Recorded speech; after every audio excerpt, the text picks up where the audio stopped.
আর আরেকজন সন্তান ইব্রাহিম আলাইহিস সালামের, তার নাম কি? ইসহাক আলাইহিস সালাম। ইসহাক আলাইহিস সালাম জন্মগ্রহণ করেছেন সারা আলাইহিস সালামের গর্ভে।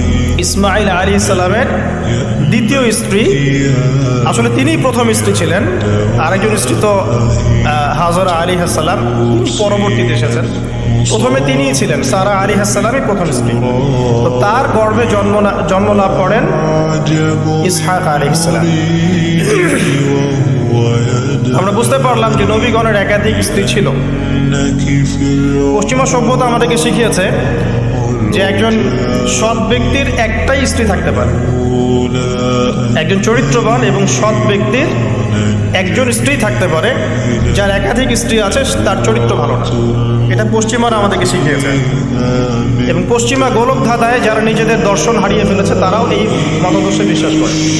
তবে তারা এটা বিশ্বাস করে যে একজন স্ত্রী থাকলেও একাধিক মেয়ের সাথে শারীরিক সম্পর্ক রাখা ভালো। আর ইসলাম বিশ্বাস করে যে যদি কারোর সাথে শারীরিক সম্পর্ক রাখতেই হয় তাকে স্ত্রীর মর্যাদা দিতে হবে। তো যাই হোক, ইব্রাহিম আলাইহিস সালামের দুইজন স্ত্রী ছিলেন।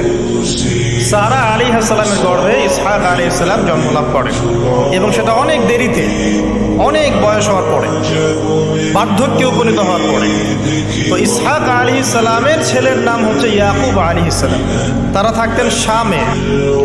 আর ইসমাইল আলাইহিস সালাম তারা থাকতেন মক্কায়। দুইটা জায়গা আপনি চিনতে পারছেন। আরেকটা হচ্ছে মক্কা। মক্কা ইসমাইল আলাইহিস সালাম, যার সিলসিলায় মুহাম্মদ সাল্লাল্লাহু আলাইহি ওয়াসাল্লাম, আমরা যার উম্মত।